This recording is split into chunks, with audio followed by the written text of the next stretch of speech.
tous.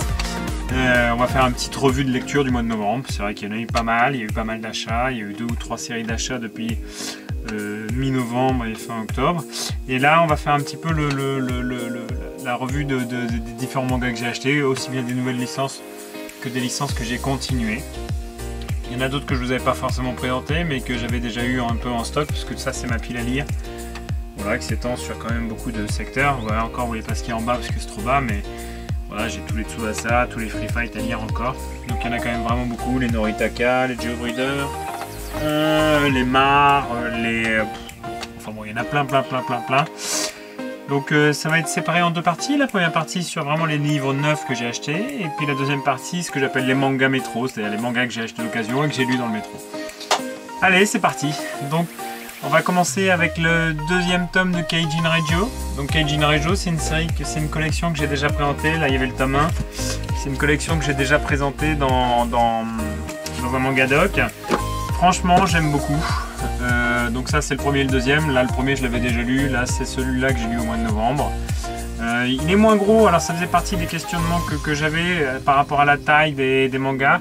Mais vous voyez que le manga est déjà beaucoup moins gros. Mais bon, pour l'instant ça continue franchement sur une bonne lancée. C'est un manga qui est quand même très intéressant, qui est très vivant, qui est assez drôle. Moi franchement je rigole beaucoup.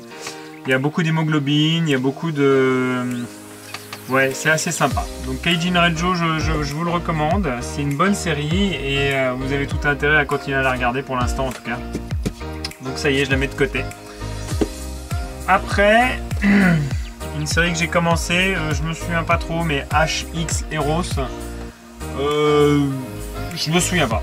Franchement, ça m'a pas marqué outre mesure. C'était à moitié marrant, il y avait un petit peu de ecchi, mais vraiment vite fait. Il y a beaucoup de nudité.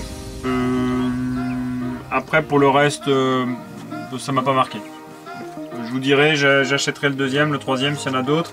Et puis on verra un petit peu au fur et à mesure. Si jamais c'est une série qui vaut vraiment le coup, bah à ce moment-là je la conseillerai. Si c'est vraiment tout pourri, bah je vous le dirai aussi. Une autre série que j'ai bien aimée par contre, Je suis un assassin. Donc ça c'est un isekai. C'est l'histoire d'une classe qui est téléportée dans un monde parallèle, un monde médiéval fantastique.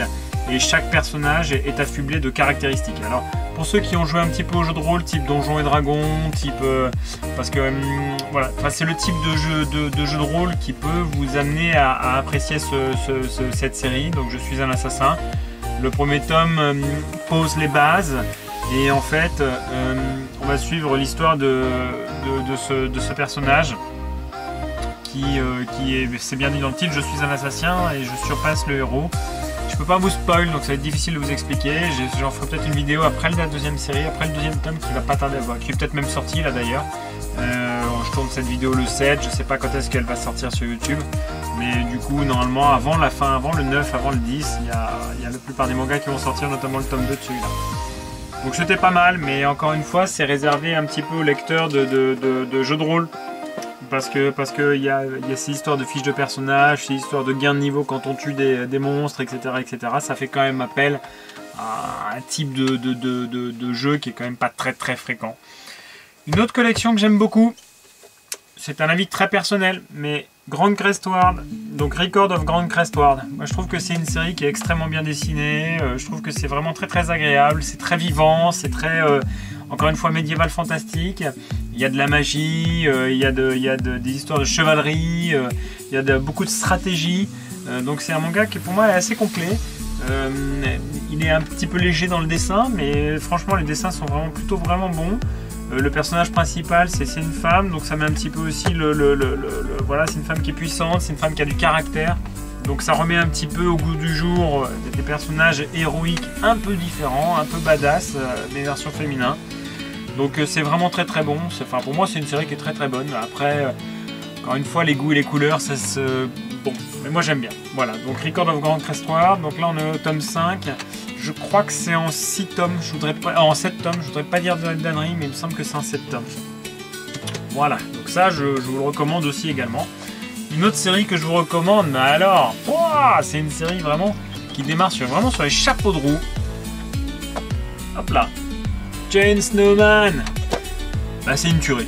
Chain Snowman pour l'instant c'est une vraie tuerie, c'est vraiment génial, c'est vivant, bon, les dessins sont pas extraordinaires dans la qualité, mais honnêtement, enfin, c'est comme, enfin, dans tous les mangas que j'achète, le premier que je lis c'est One Punch et le deuxième c'est Chainsaw Man. Voilà, c'est vraiment top.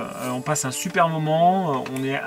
On est pressé de découvrir l'histoire. On est pressé de voir comment vont évoluer les personnages principaux, que ce soit la mala tronçonneuse, mais aussi tous les autres. Je me souviens plus des noms, mais enfin, franchement, on est pressé de savoir comment ça a évolué, de découvrir les différents pouvoirs de ces personnages, les alliances qui vont pouvoir être faites. Bon, moi j'adore. Vraiment, je suis très fan. Je suis très impatient que la suite sorte. Je range ici toujours les derniers tomes des collections précédentes que j'ai lues. Comme ça, si j'ai besoin, je les relis pour pouvoir attaquer le tome suivant. Voilà. Hop là. Oui, ça va là. Ah, non, ça va là. Ouais, pardon. Excusez-moi, je mets ma petite sauce. Après, une autre série, What the fuck. Alors, mais vraiment, what the fuck, hein. Bastard Brother. Alors Bastard Brother, c'est le type qui a fait Ladyboy versus Yakuza, qui a fait La virginité à 30 ans. C'est un vraiment... Il doit être malade dans sa tête, celui-là. Il est complètement malade. Les synopsis de chacun de ces mangas, c'est des trucs vraiment complètement timbrés. Là, en l'occurrence, c'est deux frères. Enfin, plutôt, il y a une ville qui se retrouve immergée par les flots. Et il y a deux frères qui se supportent pas ni l'un ni l'autre, qui se sauve en se mettant à l'intérieur d'une baignoire, voilà. Et donc il y a des requins un peu partout, il y a beaucoup de gens qui meurent à côté, etc. C'est vraiment un manga what the fuck, un manga d'une débilité absolue en termes de synopsis. Quand vous lisez le synopsis, vous dites mais c'est quoi ce truc? Mais lui, voilà, c'est toujours la même chose. Il dessine, j'aime pas du tout ses dessins, mais parce que je trouve que c'est des dessins qui sont pas propres, mais très honnêtement, j'ai très envie de lire la suite. Voilà, allez, on le range. Bastard Brother, tome 1, What the fuck de chez Akata. Après, une autre grosse série. Il y a le tome 6 qui vient de sortir, mais là, voilà, c'est Gigant. Alors, Gigant, on en pense ce qu'on veut. Moi, j'aime beaucoup. Voilà. C'est une série que j'aime bien. C'est une série que je trouve émotionnellement très active, très présente. Enfin, il y a beaucoup de... On s'identifie pas forcément au personnage, mais en même temps, je veux dire, on est très pressé de découvrir ce qui se passe. Les jaquettes sont d'une beauté, mais alors absolue. Moi, je trouve que les jaquettes, elles sont magnifiques. Il y a un petit côté un peu malsain dans Gigant quand même. C'est une histoire d'un mineur et d'une majeure. Voilà, je vous spoil pas, mais bon, parce que peut-être qu'il y en a qui l'ont pas lu. Il y a un petit côté un petit peu malsain que j'aime pas trop. C'est un seinen, mais c'est vraiment topissime. Enfin, topissime. C'est vraiment... Bon, c'est très sympa. Ouais, c'est très sympa. C'est pas une série must-have. Hein. C'est pas un must-have. C'est pas une série qu'il faut absolument posséder. Hein. Mais moi, ça m'a bien plu. J'ai passé un bon moment. Je les ai dévorés. Les 5 tomes, je se lisent assez rapidement. Enfin, vous n'en avez pas trop pour votre argent de ce point de vue-là. C'est-à-dire que quand vous commencez le tome, vous le dévorez. Les dessins, c'est toujours la même chose. On a l'impression qu'il y a des images de synthèse qui sont travaillées avec des vraies photos, depuis des vraies photos, des images de synthèse qui sont amenées dans le dessin, enfin dans le manga. Mais l'auteur, c'est celui qui a fait Lastiro Inushiki et puis Gantz. Franchement, c'est un auteur qui a une vraie qualité de dessin, qui a une vraie plume, qui a une vraie authenticité du trait. Il arrive à amener ses histoires, à vous amener à aimer ses héros, à avoir envie de découvrir la suite. Mais bon, voilà, là le tome 6 vient de sortir, je suis quand même assez pressé de voir la suite. C'est-à-dire que le synopsis aussi, je vous en parle pas, c'est comme Bastard Brother, mais quand vous lisez le synopsis, une actrice de film pornographique sauve le monde, ouais c'est space hein, quand même, c'est vraiment space. Hein. Une autre série que j'ai eu du mal à démarrer, mais dont j'en ai fait un documentaire, c'est le 17ème, c'était Faraway Paladin. Alors Faraway Paladin, je vais aller directement à la synthèse, c'est une série que j'ai hâte de continuer à découvrir. Le premier tome est assez fatigant, on a du mal à avancer dans le premier tome, on a du mal à décoller, c'est long, j'ai mis 2-3 jours quand même à lire le premier tome. Mais à partir de la fin du premier tome jusqu'au 3e tome, parce que pour l'instant il n'y en a que 3 de sortie, le prochain c'est en janvier ou février je crois, c'est comme les sorties ne sont pas très rapides, les mangas on le dévore, voilà on le dévore. Et on attaque un nouvel arc à la partir du tome 3, donc moi j'ai qu'une seule envie, c'est de voir un petit peu ce qui se passe par la suite.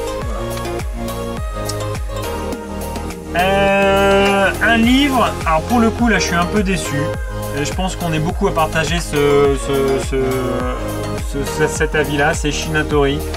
C'est un manga qui fait preuve de beaucoup de raccourcis. C'est très cliché, je trouve que c'est mal amené, l'histoire est mal amenée, on comprend pas trop ce qui se passe. Vous passez d'un point A à un point B, ou plutôt d'un point A à un point Z, mais il n'y a pas l'alphabet entre les deux. Il y a des éléments, il y a des cases où il balance des trucs, vous savez pas trop d'où ça sort. Le dessin lui-même, il n'est pas mauvais. L'histoire en elle-même, c'est pas mauvais, mais bon, c'est en 3 tomes, heureusement pas plus. Enfin, j'espère. J'espère que je me trompe aussi, c'est-à-dire que j'espère aussi que le premier tome que j'ai acheté n'est que une espèce d'entracte à ce qui va arriver après. Honnêtement, j'ai peur d'être vraiment très très déçu. Après, tout le reste dans les mangas neufs que j'ai lus, c'est de la réactualisation de My Hero Academia. My Hero Academia, j'étais très en retard. Donc, je les avais achetés, mais je les avais pas lus. Donc, je me suis fait le 23, 24, 25 et 26 de My Hero Academia. C'est vrai que My Hero Academia, ça commençait un petit peu à traîner en longueur. Le tome 24-25, qui était un peu casse-bonbon. Le tome 23, 24, 25, c'était un peu casse-bonbon. Le tome 26, on redémarre un cycle un peu nouveau. On redémarre quelque chose d'un peu plus... Voilà, il se passe un petit laps de temps. Je ne veux pas vous spoil, donc je vais rien vous raconter. Mais du coup, ça rend le manga un petit peu plus intéressant que la lassitude dans laquelle il était lancé. Donc bon, c'est une bonne chose. Franchement, c'est une bonne chose. J'ai fait aussi le tome 7, 8, 9 de Vigilante. Alors Vigilante, c'est le spin-off essentiellement consacré à The Crawler. The Crawler, c'est c'est le gars qui est en bleu là au milieu. Pour ceux qui n'ont jamais lu, c'est pas mal. Enfin, franchement, c'est une petite collection qui est quand même assez sympathique. C'est pas prise de tête. Et puis on découvre d'autres persos. On approfondit franchement Monsieur Aizawa. On approfondit franchement certains persos qui étaient un petit peu passés au second plan jusque-là. Donc c'est une bonne chose. Vraiment, c'est une bonne chose. Moi, je suis assez content. Je prends beaucoup de temps. Et puis honnêtement, les mangas, quand vous les lisez, les My Hero Academia déjà, mais alors les Vigilantes, quand vous lisez, vous en avez pour votre argent, hein, parce que ça dure pas 10 minutes, hein, c'est assez long. Un autre spin-off, Team Up Mission, donc TUM. Donc ça, c'est un spin-off qui concerne les étudiants de UA et qui doivent faire des petites associations entre eux au sein d'agences de super-héros pour apprendre à travailler ensemble.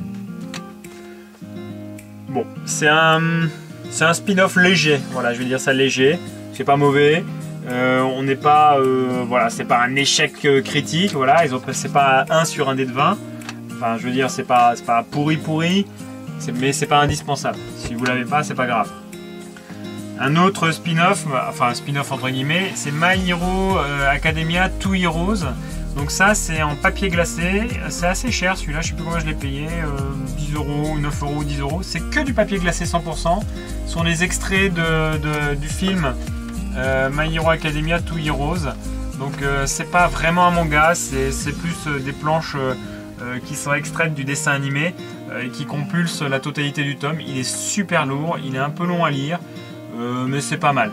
Si jamais vous achetez Team Up Mission et que vous achetez celui-là, donc My Hero Academia 2 Heroes, commencez à lire 2 Heroes parce que ça se passe avant celui-là, d'accord? Donc 2 Heroes d'abord et après Team Up Mission.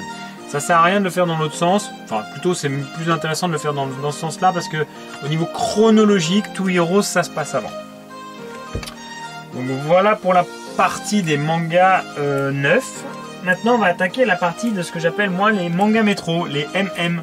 Donc j'ai pas mal de transports en commun, donc du coup j'ai tous les mangas que j'achète d'occasion, je les lis dans les transports en commun. Tout ça sont les mangas neufs, puis ceux qui sont par terre, et tout ça sont les mangas d'occasion.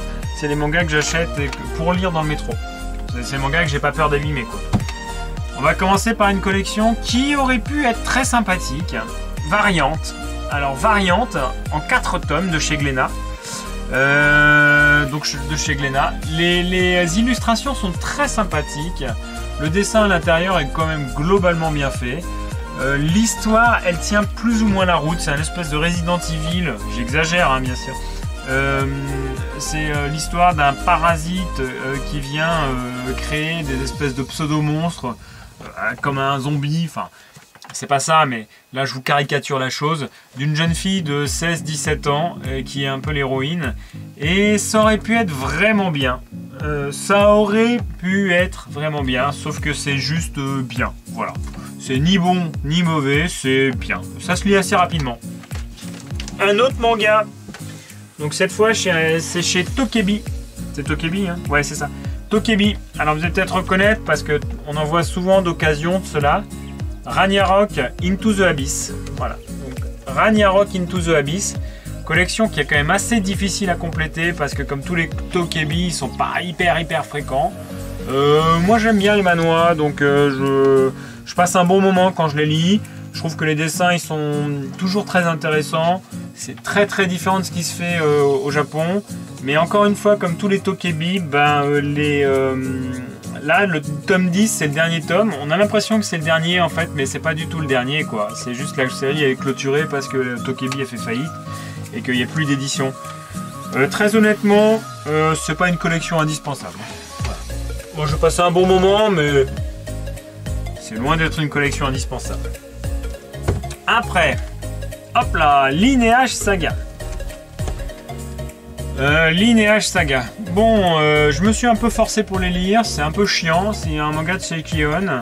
C'est pas très intéressant, c'est encore une histoire à dormir debout au niveau de l'univers, enfin bon, c'est... Bon, c'est pour le métro quoi. Et la dernière collection, je vous fais un combo authentique pour comprendre, parce qu'il m'en a parlé. Eater. Alors Eater, c'est ni bon ni mauvais. Ça aurait pu être une collection un peu comme variante de bonne qualité. Sauf que c'est juste une série qui est bien, sans plus. Voilà, c'est pas mauvais, c'est pas bon. C'est pas assez long à mon goût.